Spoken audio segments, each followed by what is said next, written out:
This is Benji Inniger, and he's a familiar face. Oh, yes. He's a familiar face around here. We'll get a chance. The thing I want you to think about Benji, just to guide your thoughts a little bit, is we thought we knew this guy. We constantly get surprised by what he does and how well he does it. When I look at the photos out in the gallery, I wonder, how in the world were you there at that moment? And then I look at another photo. How were you there at that moment? Could that bear smell you? There's all kinds of questions about it. We see what's happening on one side of the lens, and you got to wonder what's happening on the other side of the lens. How long was he crouched in some uncomfortable mosquito-ridden swamp? Please join me in welcoming Benji Inniger.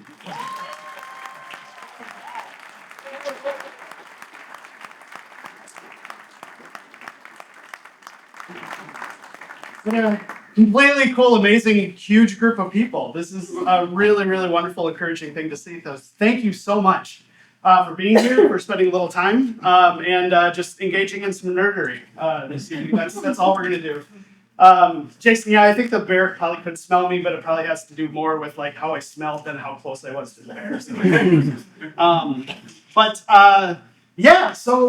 we're just going to talk a little bit about wildlife and some of the cool things that we have here in Minnesota, and I'll talk a little bit about the journey, I guess, that brought me to it, and kind of what I'm thinking for engaging in this. This is a hobby. This is like very much a thing that I love to do. It's kind of my phrase lately has been, it's a soul feeding activity for me. It really is something that's kind of filling me up. And more on that later. But there also are a whole lot of connections to be made that are kind of informing how these things came to be. And so just a little bits and pieces of different parts of life and different things going on that kind of culminate into something cool that I'm so excited to be able to share with you today. So the first thing that we're going to do is we're going to watch this thing called Bold North. Let's talk about this. I have a freebie. I have an extra puffin, and I want to give them away. So what I want to hear from you is, if you go to, we're not going to do the drawing tonight, so if you want to think about this, but you're welcome to, scan the QR code or yourbenji.com/humans don't exist. Tell me a story about being outside, about, what is your favorite place to go, why it's important to you, and why you think it's interesting. And I'm very interested in those kinds of things. I definitely have my special places in town or on the state or on whatever. And it's always such a, you'll always learn something every time you learn what's important to somebody else. A quick story, the first show that I ever did, just a couple months ago here in Mankato, it was called the GSR Fine Arts Festival.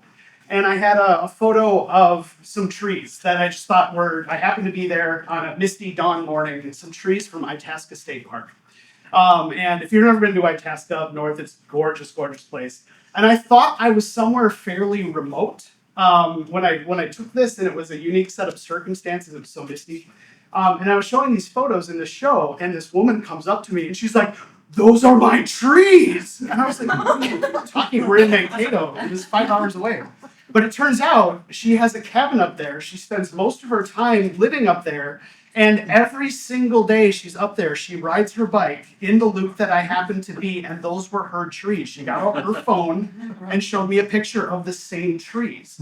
And she was, she was really emotional about it, and it made me emotional. It's just, how cool is that we can share our trees? And so it's that kind of stuff that I find really inspiring and really interesting. So I want to hear your stories, and then if you submit a story, I'm going to draw a random name, and you get the puffin if you want. So that's that. All right, let me talk about Bold North here slightly. Throughout most of last year, the project last year that I highlighted was this documentary film. And I received a grant through the Minnesota State Arts Board and through Twin Rivers Council for the Arts here in Mankato to do this. And what it boils down to basically is I spent 14 months just traveling around Minnesota collecting footage of wildlife and as the seasonal changes affect wildlife. I did it for a couple different reasons. I just wanted to be better as a photographer, as a videographer. I wanted to be better as a video editor. And I wanted to write music for it. That's my background. That's where I come from, is more of the music and sound and theater design, that kind of thing. And I wanted a big project to put music to. And that was the kind of thing that I felt a little bit more comfortable with. And so I could learn this kind of new medium with the foundation of the thing that I was comfortable with. And thanks again. Where's Jason, by the way? Thanks. Thanks to Jason for helping me kind of suss out this idea. It was always kind of in my head, but we really helped to solidify it. Is that the kind of the philosophy of this project is the music being the habitat for the imagery, just like a bird or some kind of wildlife has its own habitat in which it lives, in which it operates. That's how I wanted the music to function for this. And kind of the cornerstone piece of the gallery show over there in the corner is hopefully representing that idea of music serving as habitat for the image. So what I'd like to do is I'd like to share it with you. It's about 22 minutes long, which is great. That means 22 minutes that you don't have to listen to me talk. This is really, really good news. The other part that I wanted to share that I'll tell you a little bit more about is the original pitch for this project was I was going to make this documentary and I was going to write music for about 12 to 15 musicians that I'd choose and record and work with. The big thing that changed about over halfway through the project is that the Mankato Symphony also agreed to perform it live. So all of a sudden it went from 12 musicians to a full symphony orchestra with about 4 months left to go on the project. And that's not a complaint. That was a good kick in the pants, like just the kick in the pants that I wanted and needed. But that's what you're going to hear today. So the music was recorded by the Budapest the Budapest Scoring Orchestra. Got to go over to Hungary to record this with this orchestra. I'll tell you a little bit about more there. But everything else is 100% pure Minnesota. And just some of the amazing things that this state has to offer for wildlife. So without further ado, please enjoy Bold North, and I'll tell you a little bit more about it later. What do you think? Like, there's a lot of people here. Lights, should we just stick with this situation? Should we turn the lights off? Let's turn the lights off. Okay, sure. Enjoy.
Brad. Right. I got you. You made it. Way to go. Before we go farther, we're doing a little line change here. So the getaway weekend, folks, you are expected in the hall. So thank you for coming, and we're glad to have you here. Enjoy the rest of your time here.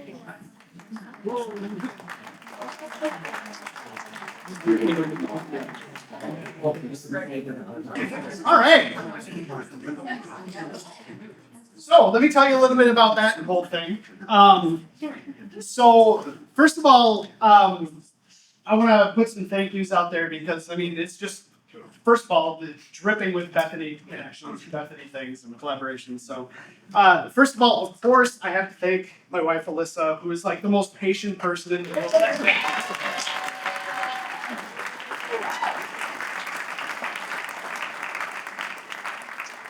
It was really like every free minute of last year. If I had a Friday afternoon, or if I had a Monday to Tuesday or whatever to quick go do a camp, drive 7 hours camp, come back. It really was like that. It was all over the place.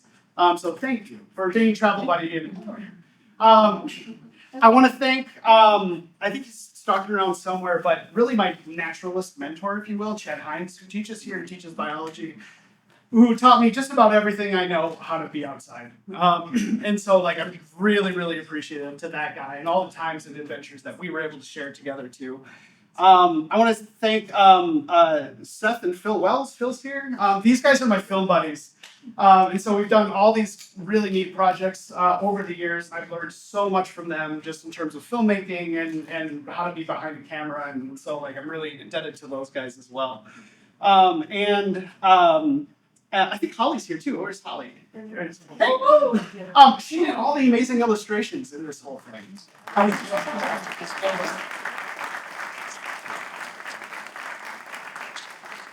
I still just like look at them casually because I like them. And so it was just she had some early footage of the film and I said I want it kind of in that like national park poster style and she went to town with it. So thank you so much. They're beautiful. More on that later. I'll get more on that later. As I said, I applied for this grant originally in June of 2022,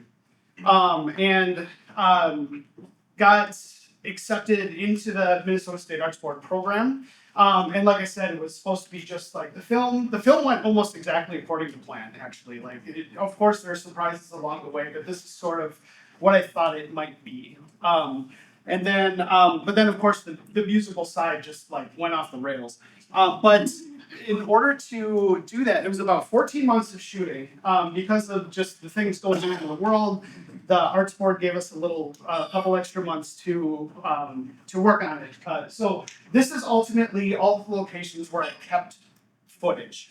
You can see one real key miss up here in this northwest corner. I really wanted to get up there because there's two very specific herd of elk that live up there, and I would love to see them, but it's like an 8-hour drive from here, one way. So it just didn't happen, unfortunately. But ultimately, there was something like 65 locations, and one kind of early idea that I thought about was I ran across this book that I really love and would really recommend if you're interested. It's called Leave Only Footprints by Connor Knighton. And it's this guy who basically spent an entire year visiting every single national park in the United States and then wrote about it and what he learned about himself and humans and stuff. It's a beautiful book. And I was like, wow, wouldn't that be really kind of cool to hit every single state park in Minnesota and kind of do the same thing? That quickly died because this is a really big state. It's like the 9th biggest state or something crazy like that. I did like the quick math. If you took the most efficient way to every state park, it was thousands of miles. It was just ridiculous. But then also after thinking about it, if you would just kind of limit yourself to the state parks, which are awesome, but you'd miss a lot of critical habitats, a lot of things that make Minnesota, Minnesota. Because they just don't exist in state parks. They exist in public areas. They exist in the bluffs, like all of that stuff. And so it would be really limiting in terms of what it could show. After that year of shooting, essentially, I ended up with, what was it, 932 called clips. So those are the video clips that I kept after getting rid of all the garbage. And one of the biggest challenges of this whole thing is taking all of that pile of randomness and trying to create some kind of narratives from them, trying to create some sort of story from random. In our theater design classes, occasionally we do this exercise that I really like, is that you tear up a bunch of paper into random shapes, throw it on the floor, and then the shapes that the fallen paper makes, it's like, okay, that's your set for this play, that's your ground plan. How do you operate within that pile of randomness? And that's really what it felt like. It's just like all this stuff. How do we make it make sense together? And I think, oh man, I got ahead of myself. Okay, so we're gonna come back. So yeah, this was just kind of the experience of going out all the time as much as I possibly could. In every season, we had every kind of weather, we had every kind of bug bite. I made it to age 40 without getting a tick bite, and this project really did me in for that. But then it really was oftentimes the goal of getting lost. I would have kind of a region where I'd want to visit and some of the stuff that I knew might be there or that I could look for. But then I tried really hard not to get too crazy into trip planning and just like, oh, that grove of trees looks interesting. Let's go climb around in it. And for the most part, that was a highly rewarding thing to do because you never know what you're going to run into and some of the things that happen. You have all sorts of other kind of adventures along the way, like this very attractive photo over here. I had just gotten over COVID at the time. I was feeling really good and so excited to finally get out and walk and wherever, but I was still kind of hacky and I was spitting a lot. And I learned that it's really important to take off of your mosquito net before you spit. Like when driving down the highway, you hit like the really big dragonfly and it just goes. That was kind of like, and so that was an experience of like really happy to be out in the woods by myself. Really good time for humans to not exist. But those are the kind of, I mean, that's part of the fun, that's part of the adventure. Okay, this is what I was referring to before about the narrative. So let me play this little clip.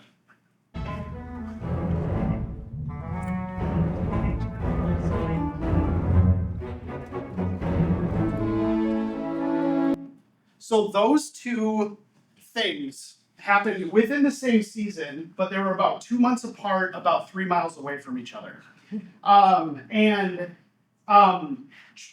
Having that, looking at that shot of that kingbird, who kind of did his little curious head tilt thing, what's going on?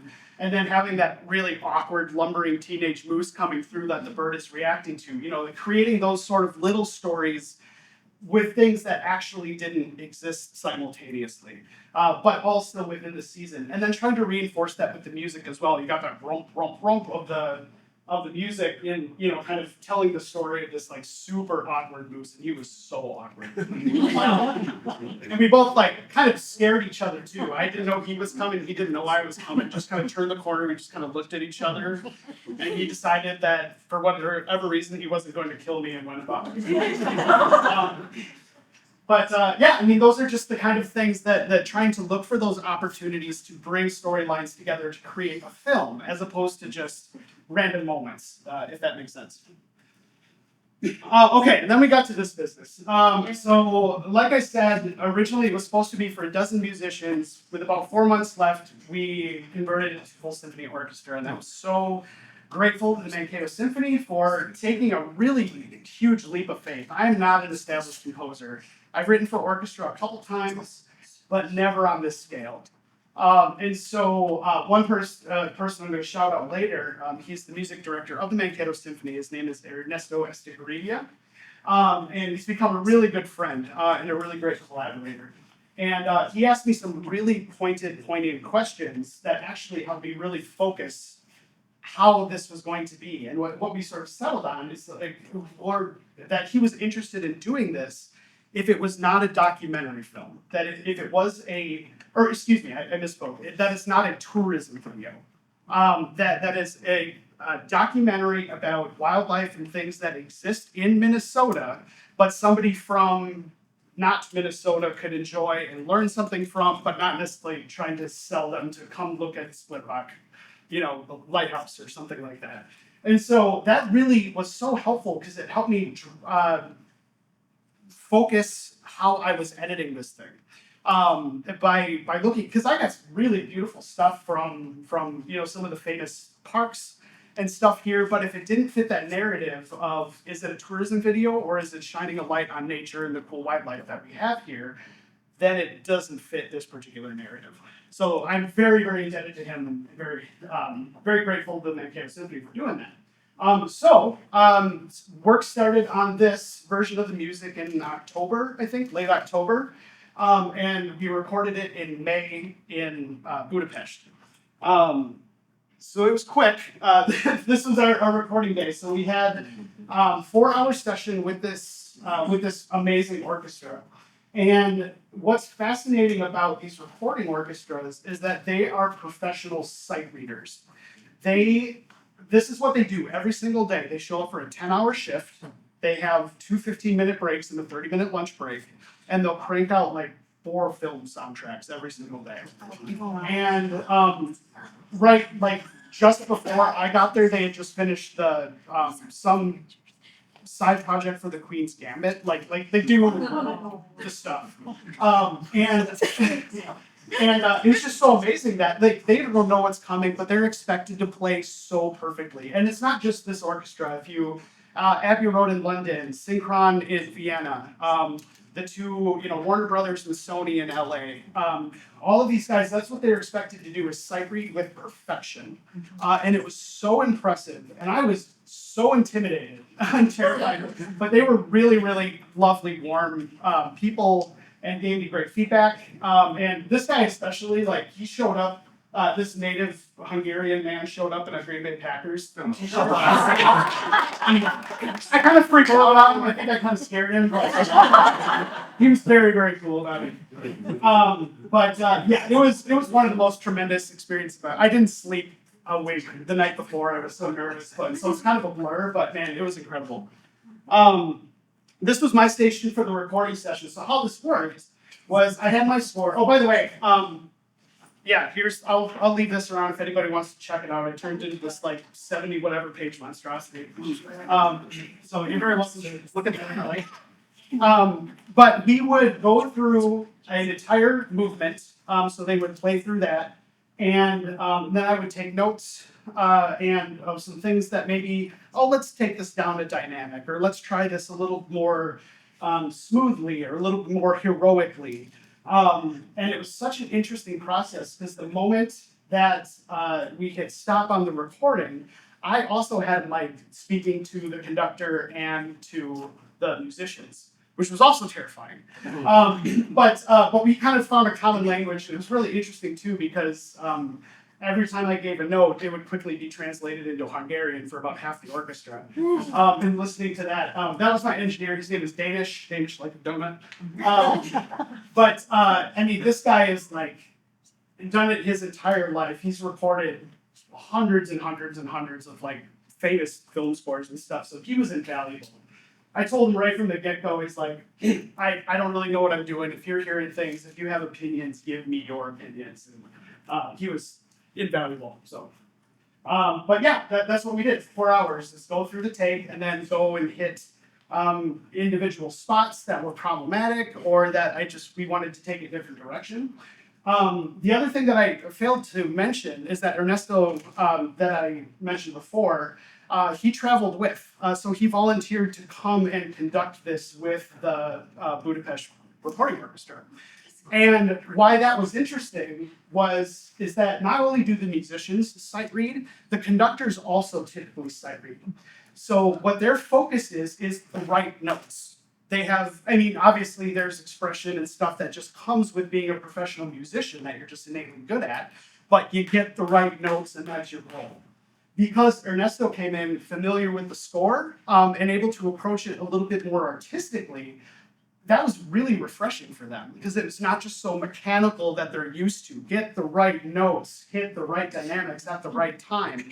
He would stop and he would even turn off the click track, the metronome once in a while, and just be like, just play this. What does this sound like when we just play this? Okay, that's what I want, and that was a really refreshing experience for them too, that they said that they don't, unless they're playing at the symphony hall, that they don't get that experience when in these recording process.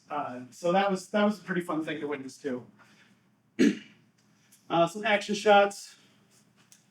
So we did, they were so good. They were so good. This is Ernesto, right immediately after. I need a nap and a coffee so bad. And also traveling with us, to become a great friend, this is Ernesto's wife, Sabrina. She is also our concertmaster for the Mankato Symphony, and she asked if she could come and play. And she was just going to sit in the back of the first violin section, and she got there, met the concertmaster, and he says, "You're sitting here next to me." So she got to play second chair for them and just knocked it out of the park. So it was a beautiful experience. I'm so indebted to these two for being such great partners and taking that leap of faith and doing that. And then, of course, we performed this with the symphony in December. We did one in St. Peter, one in Mapleton, and it went really, really well.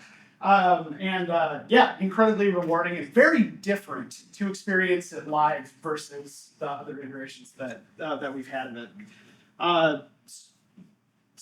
Incredibly impactful thing. After that, I recorded the percussion here in our chapel, actually. I played some, and our percussionist friend of mine, Jason, played some. I recorded the violin solos with Sabrina that you've met, and the cello solos were recorded by Silver Einamai, who's the assistant principal cellist of the Mankato Symphony. We had a nice barter. I took his new headshots, and he came over and gave me an hour of cello time. And then, once all was said and done, it became, it was about 150 to 200 tracks of audio per season.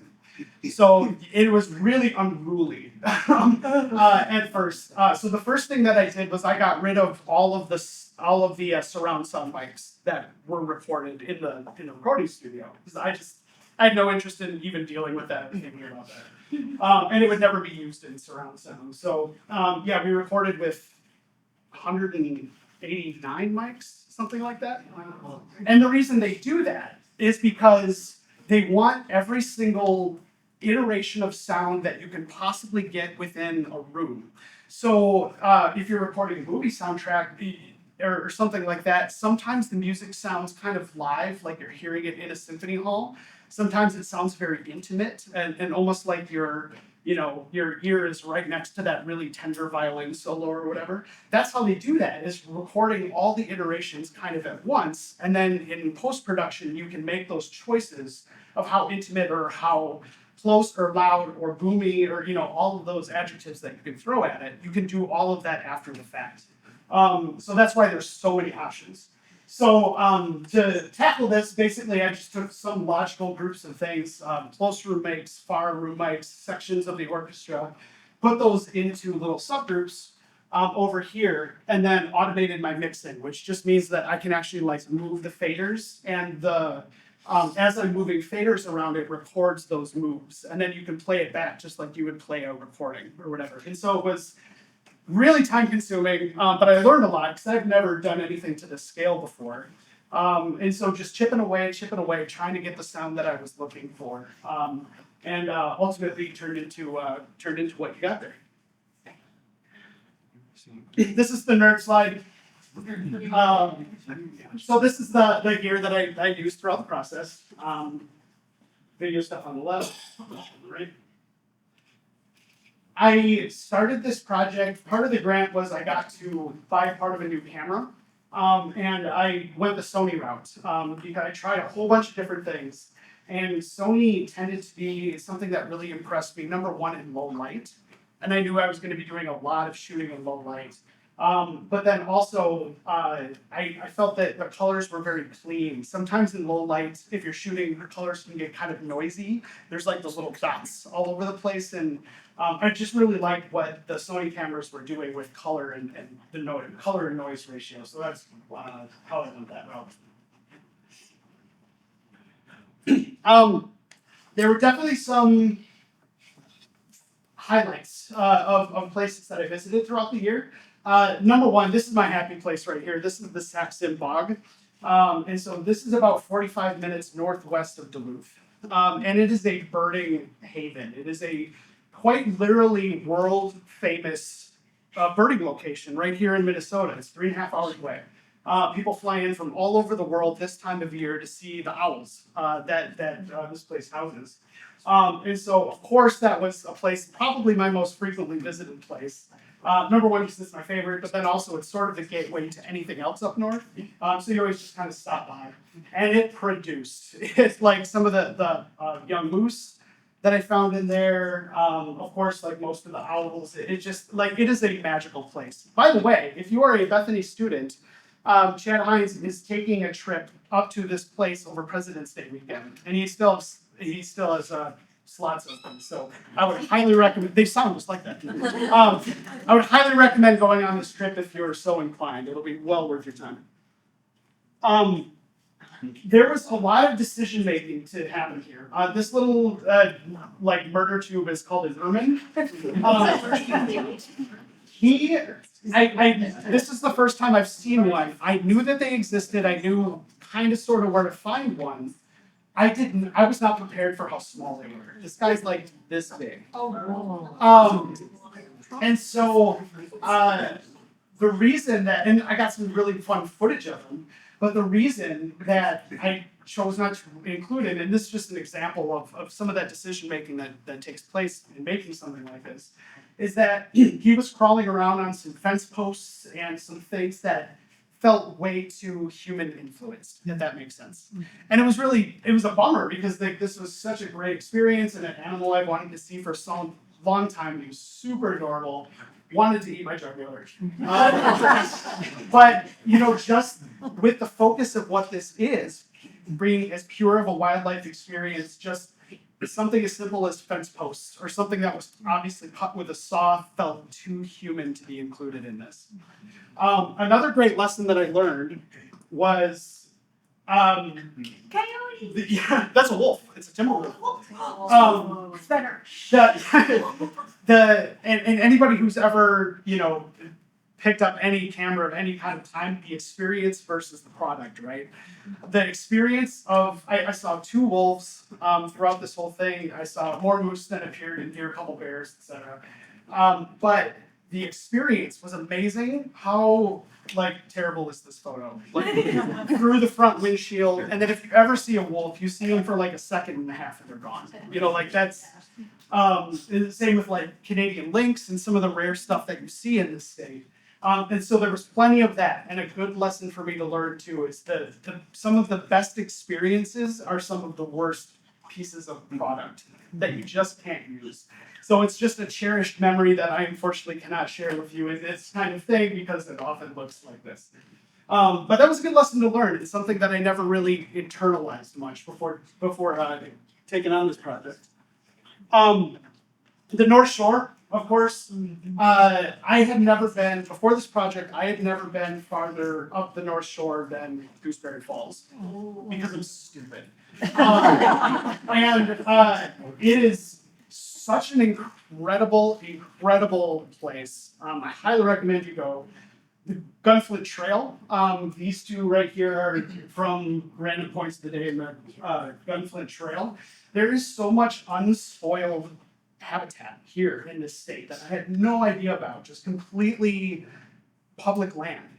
A little while ago, I met a gentleman from the DNR, and his specialty was real estate purchasing for the DNR. And he's like, yeah, if you get states like California or whatever, something, and forgive me, I'm making up these numbers, but something like in California, 2% are public lands. Truly public lands, not including national parks owned by the federal government. In Minnesota, it's something ridiculous, like 80-some%, I can't remember what he said, are public lands, are lands that you own as taxpayers. And how cool is that? And it's completely untouched, completely unspoiled. And you find a lot of that stuff up north, and it's all really quite amazing. We have a national park in Minnesota. I knew of that. I don't know why it took me 25 years of living here to visit our national park, and it's incredible.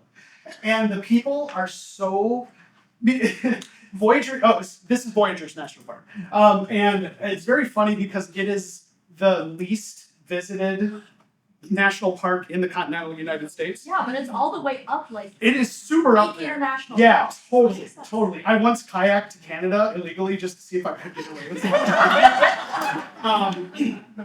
I should have just admitted that.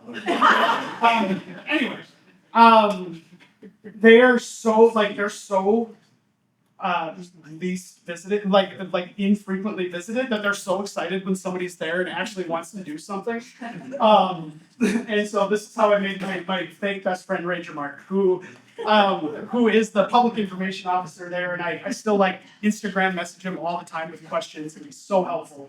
But this is a gorgeous, unique park, and it became my favorite too. And so even in the last 2 years or whatever, I think I've been 3 or 4 times now already, just because it floored me so much, and it's such a beautiful place.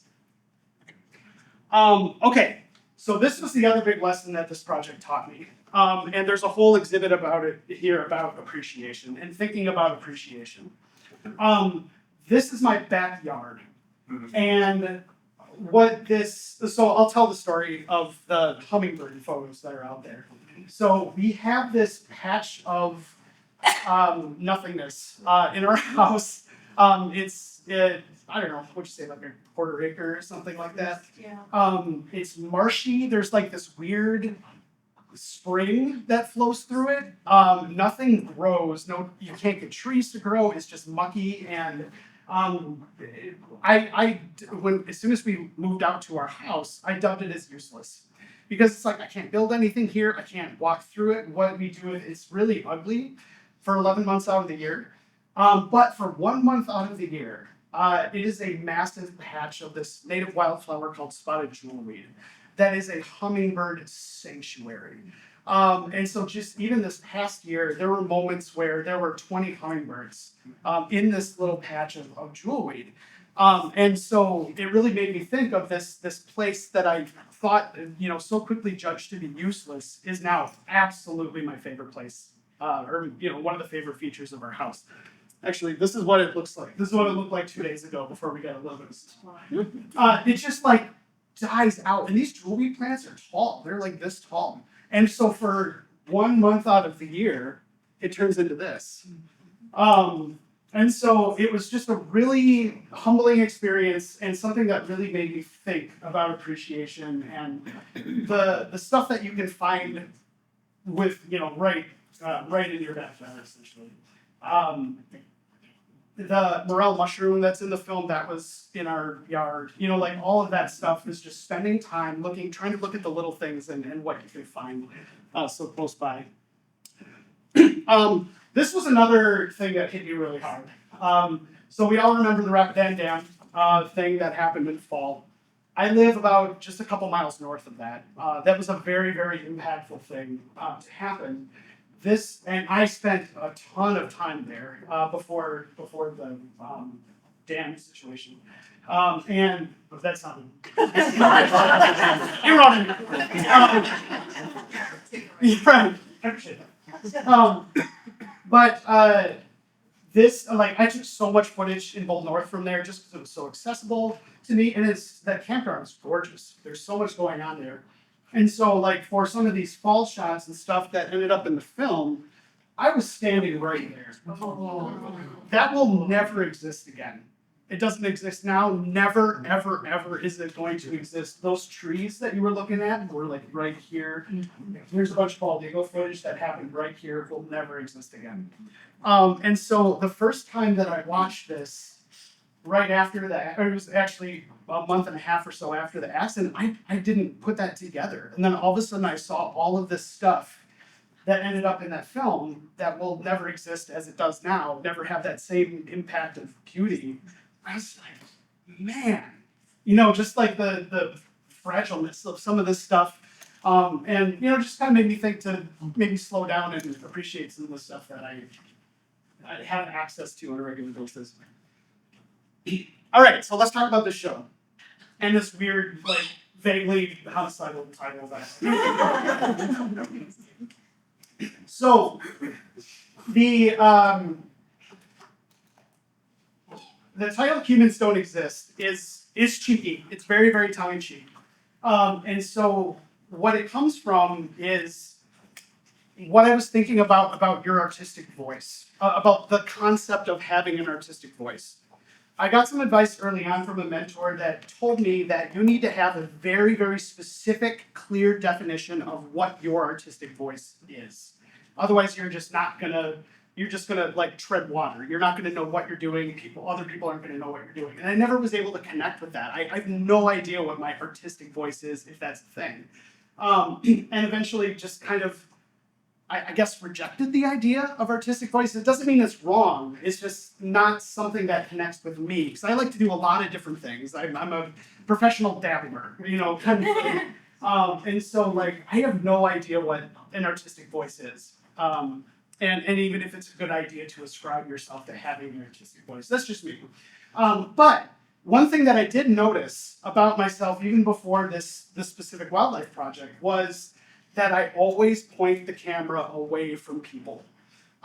Just innately. It's just something that I do, and I don't know why. And it made me think, and I went and scrolled around some just vacation cell phone photos in the past, and sure enough, and a lot of these are, I see Bill Bukowski's here, a lot of these are from my first time visiting Italy with Bill several years ago.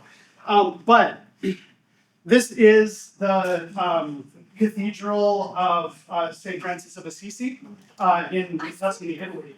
And so this was super early in the morning. I think Pete was with me. We got up early, did this walk, found some stray cats. It's beautiful. But it was so, there's a sense, without the people, without the hordes of tourists, there's a sense of serenity and mystery that I just think is so interesting when there's no people present. This is later in the day.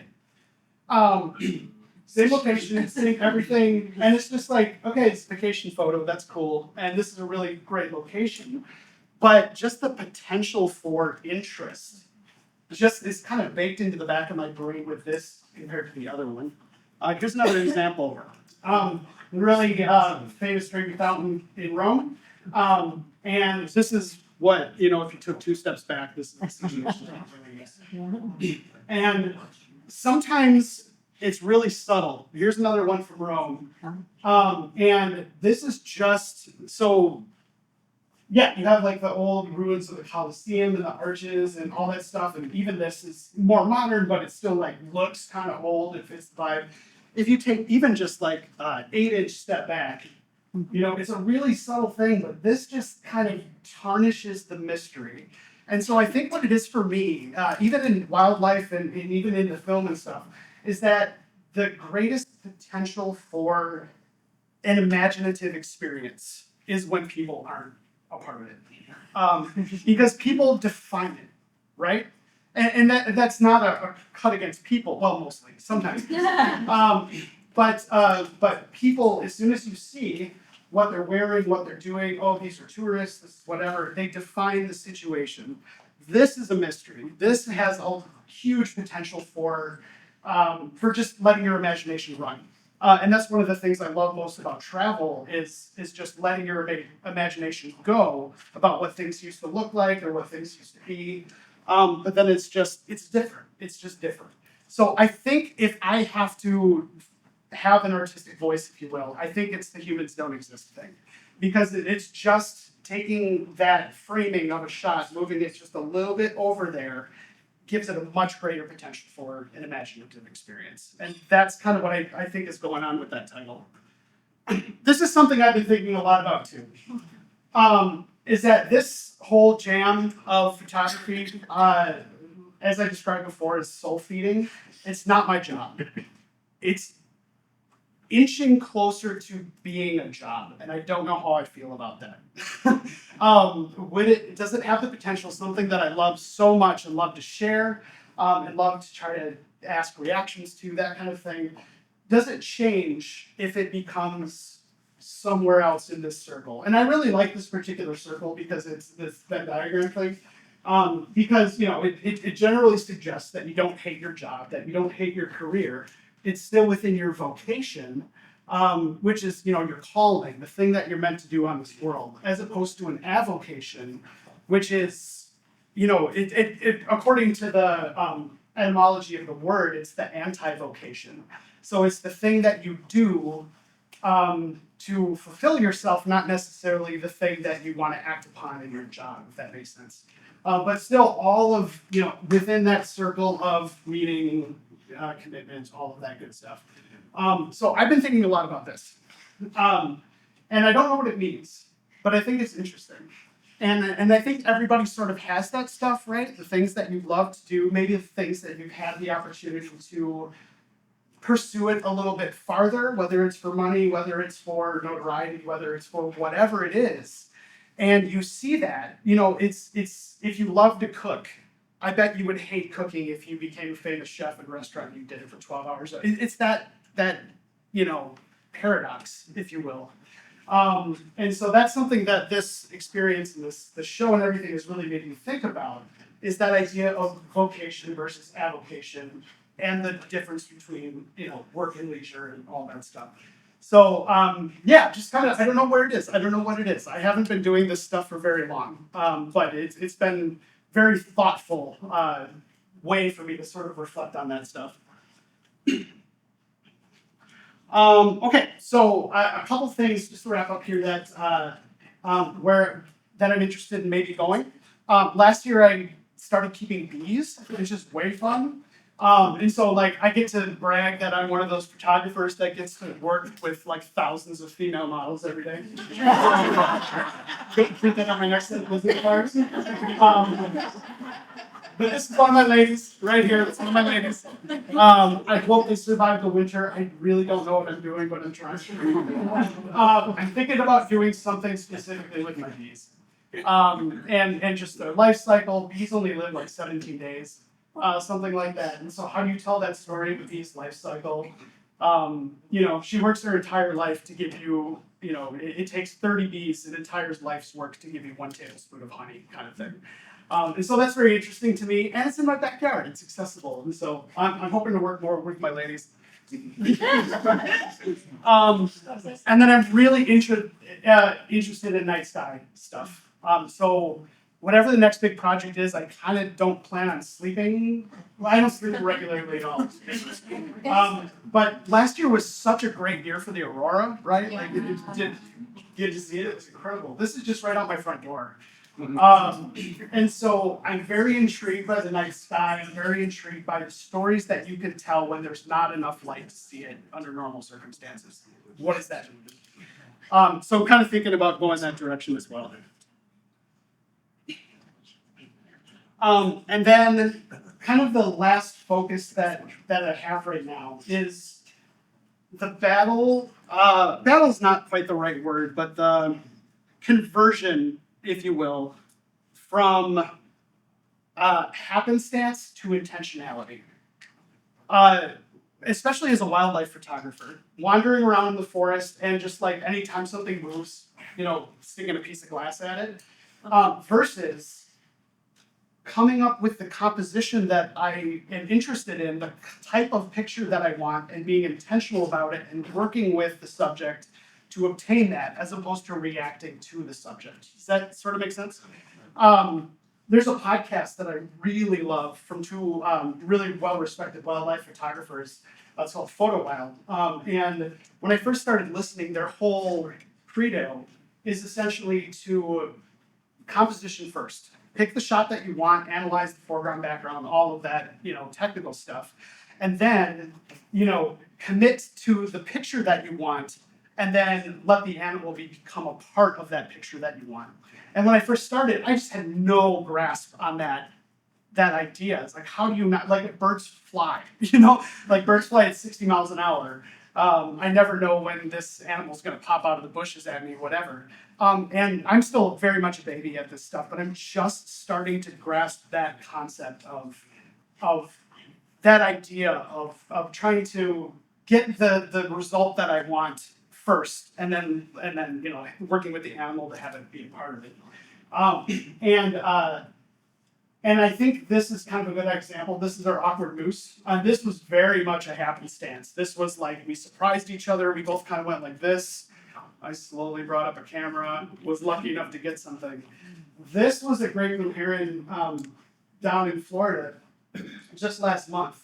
And I just spent probably 45 minutes just watching him, collecting nest materials and kind of figuring out what his jam was, what his goals were, how he felt about me, and then pick the light and the angle of the light and stuff that I wanted.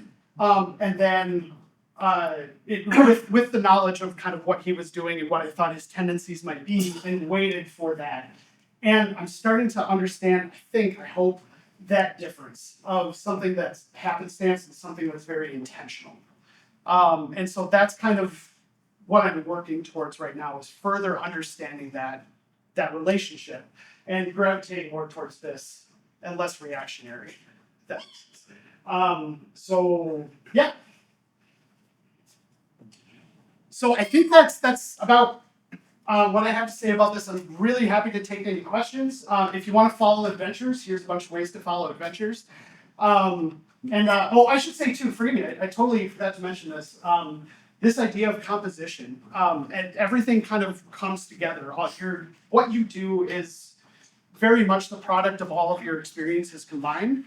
And I think the thing that brought me to photography is the idea of composition, because I come from a theater ed. And that's what we deal with, is composition. And so it's something I was very comfortable with, how to arrange things in a 3D space or whatever to tell a story. Through directing plays, and just everything that we do is so involved in composition. And so like that experience doing a lot of theater very much informs this. The experience that I had doing biology in undergrad here at Bethany very much informs this. The relationships that you make along the way informs this. The musical background informs this. And so it's like all of these things coming together. And that's why I'm so thankful for a project like Bold North, because it really is a culmination of all these things and all these thoughts, and being able to express it, hopefully in some kind of understandable and impactful way. So, yeah, it's a neat thing, and I firmly believe in that, of just like the culmination of all of your experiences being the thing that you do, and maybe that's your artistic voice too. Yeah, like lots of music from past Bethany plays and other projects and video games and stuff like that, anywhere music exists on the internet. I would be very thankful if you follow me on Instagram or whatever. There's always stuff happening. Yeah, reach out if there's anything that you think is cool or whatever. But in that, so here's the freebie thing again. Please tell me your story. Whatever, probably in a couple days, I'll do a drawing and I'll figure out where you are and how to get that to you. But with that, I think that's all I have to say. Is there any questions, or is there anything that I can answer? Incorrect. Yeah, hey Lauren. When you're still in photography, you have a really good color saturation and color luminance that you do. Did that change at all as you watch the saturation of color? That's an awesome question. I'm gonna say yes, and part of that other thing is I'm pretty colorblind. And so what I think I've learned at this point is what I see versus feedback that I've gotten of the perception of what normal people see. So I do think, and I definitely went through a phase of oversaturating everything, because that's just my experience, but then trying to find that balance. So I do think my stuff does tend to be on the, that's just kind of my experience. But then learning the technical side, reading histograms and stuff like that, and balancing the technical side with the vibe that I want the image to have. So trying to find that balance. Yeah. Yeah.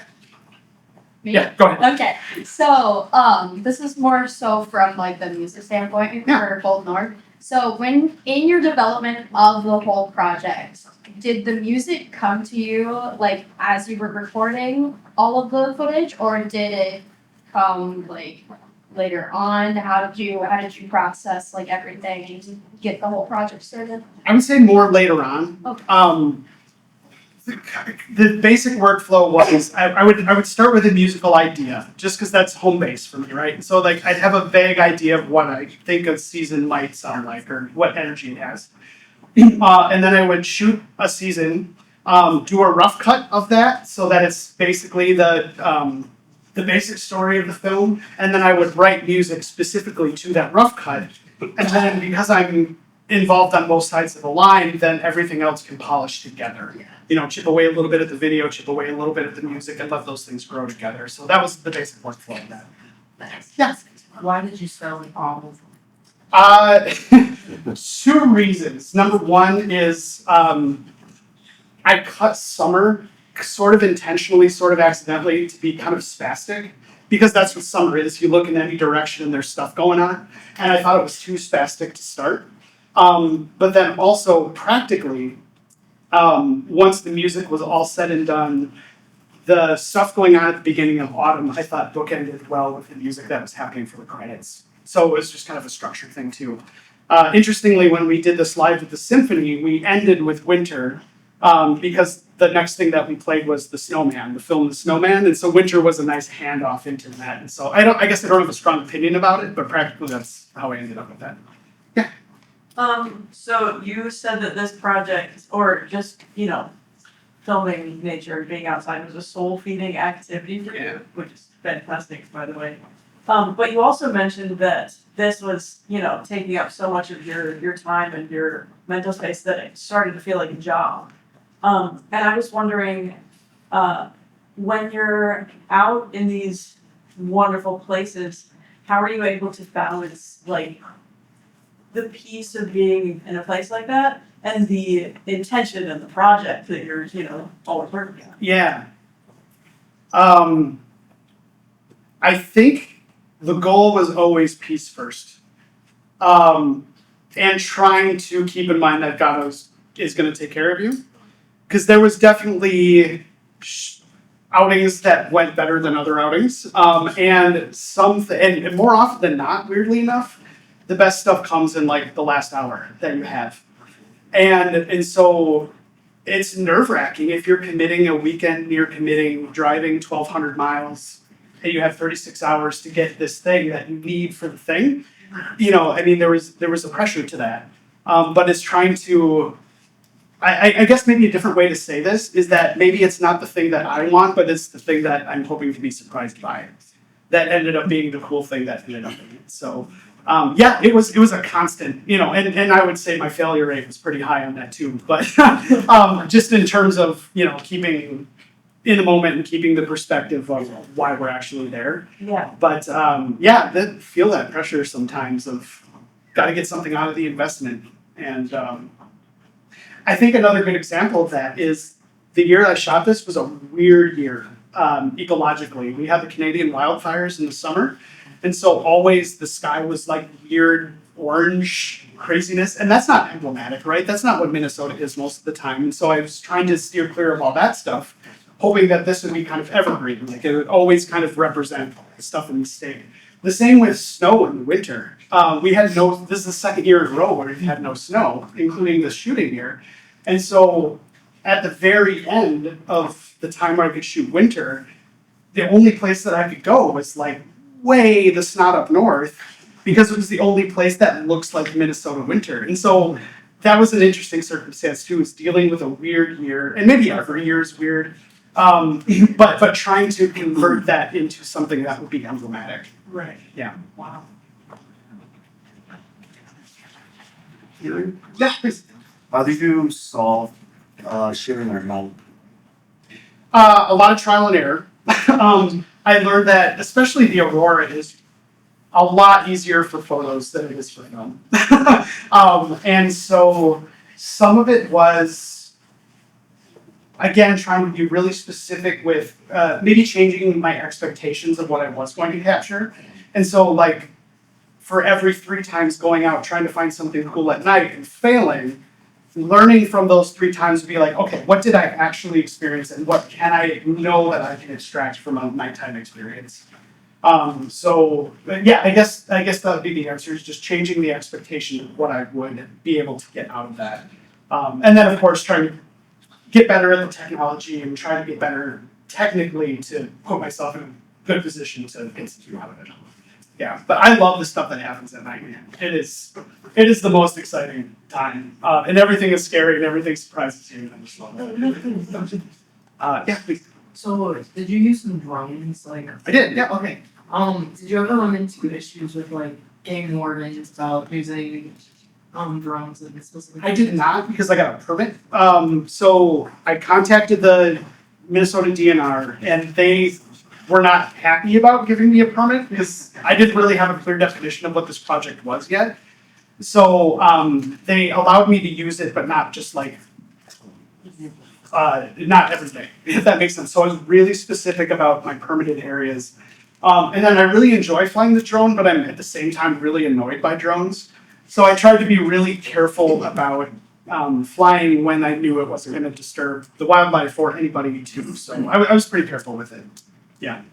So you almost hit a duck. Yeah. Yeah. First time I almost hit you. And yeah, you could have, that was just in Minnesota Prairie. That's like 10 miles away from here. And if you could have seen me like behind that, I didn't know those ducks were coming. You know, I knew that there was a beaver out there and I was going after the beaver. And all of a sudden I see this flock of mallards kick up and I think probably like at the controls, I kind of went like, I thought for sure like everything was done. The drone was done, the duck was done. But it was one of those happy accidents, right? Because that was a really cool, exciting moment looking at the video later of them just splitting at the last second. So, yeah. Benji, let's move it out to the gallery. All right. Thank you guys so much.